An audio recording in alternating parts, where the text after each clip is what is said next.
ধর্মপ্রাণ মুসলিম হিসাবে আপনি যদি এরকম আলোচনার সুযোগ না পেয়ে থাকেন আমাদের কারণে, সেটার জন্য দুঃখ প্রকাশ করা।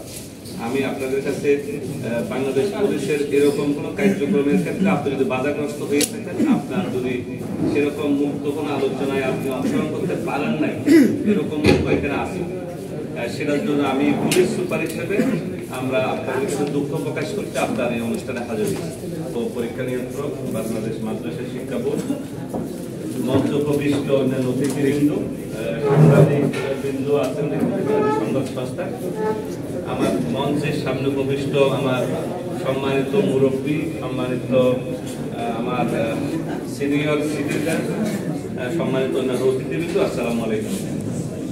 আমি আসলে পুলিশ সুপার হিসেবে আপনাদের এই প্রোগ্রামে আসার দুইটা উদ্দেশ্য ছিল। একটা হচ্ছে আমি মাহে রমজানের যে ইসলামের যে শিক্ষা, সেটা একটু নিজেকে একটু জানার চেষ্টা করা, দুই একটা লাইন যেটা আমার সম্মানিত প্রধান আলোচক থেকে আমি শোনার চেষ্টা করতেছিলাম সেটা।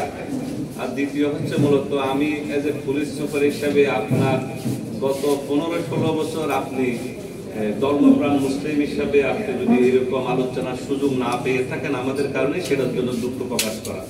আমি আপনাদের কাছে বাংলাদেশ পুলিশের এরকম কোনো কার্যক্রমের ক্ষেত্রে আপনি যদি বাধাগ্রস্ত হয়ে থাকেন, আপনার যদি সেরকম মুক্ত কোনো আলোচনায় আপনি অংশগ্রহণ করতে পারেন নাই, এরকম এখানে আছে, সেটার জন্য আমি পুলিশ সুপার হিসেবে আমরা আপনাদের কাছে দুঃখ প্রকাশ করতে আপনার এই অনুষ্ঠানে হাজির হয়েছি। এটা হচ্ছে দুইটা প্রথম মেসেজ আমার। প্রধান আলোচকের এই বক্তব্যের পরে আসলে ইসলামের আলোচনা করার শক্তি সামর্থ্য আমার নাই, সেটা আমি যেটা শুনছি সেটা হাক্কুল ইবাদতের যে মর্মাত্মক, সেটা বাংলাদেশ পুলিশের লোকজনের সবচেয়ে বেশি মানার সুযোগ আছে, প্রতিপালনের সুযোগ আছে। ওদের অধিকার প্রতিপালনের যে হক, যে ইসলাম যেটা দাবি করে মুসলমান থেকে, সেটা বাংলাদেশ পুলিশের সাধারণ মানুষের সেবা গ্রহণের ক্ষেত্রে, সেবা দেওয়ার ক্ষেত্রে হাক্কুল ইবাদতের সবচেয়ে বড় অংশ আমরা পালন করতে পারি। যেটা আপনারা সেবা গ্রহীতা হিসেবে বাংলাদেশ পুলিশ থেকে অনেক সময় বঞ্চিত হন, সেটা যদি আমরা বাংলাদেশ পুলিশের পুলিশ সুপার হিসেবে আমি যদি বেশি ধারণ করতে পারি, নিশ্চয় আমার জুনিয়ররা আমার থেকে অনুপ্রাণিত হওয়ার সুযোগ থাকবে।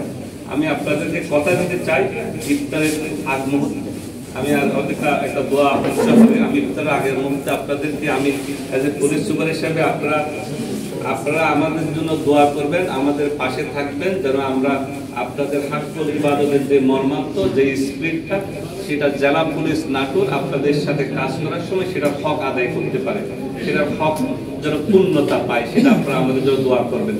দ্বিতীয় হচ্ছে যে আমরা বেসিক্যালি পুলিশের সেবা দিতে গিয়ে আপনাদের সাথে সবচেয়ে বেশি এই হাক্কুল ইবাদতের যে অধিকার, আপনার যে অধিকার, আপনার যে হক, সেটা যেন আমরা নষ্ট না করি, সেটা যেন নষ্ট না করার ক্ষেত্রে আমরা যারা জেলা পুলিশের লোকজন আছে তারা যেন আল্লাহ আমাদেরকে হেদায়েত দান করে, আল্লাহ আমাদেরকে কবুল করে, সেটা আপনারা আমাদের জন্য দোয়া করবেন। আজকের এই মোনাজাত থেকে আমি সেটা আপনাদের থেকে প্রত্যাশা করব। পরিশেষে আমি আর কথা বাড়াবো না, আপনারা আমাদের জন্য দোয়া করবেন। আমরা এই লাইফ ফর লাইফের যে কার্যক্রম, তাদের যে স্বেচ্ছাশ্রম কার্যক্রম, তাদের যে জাকাত কার্যক্রম, সেটার ক্ষেত্রে আমাদের জেলা পুলিশ সবসময় আপনাদের পাশে থাকবে। জেলা পুলিশের সহযোগিতা আপনারা সবাই সবসময় পাবেন, আশীর্বাদ ব্যক্ত করে আমি আমার বক্তব্য শেষ করছি। আসসালামু আলাইকুম। আল্লাহ আমাদের সবাইকে কবুল করুন।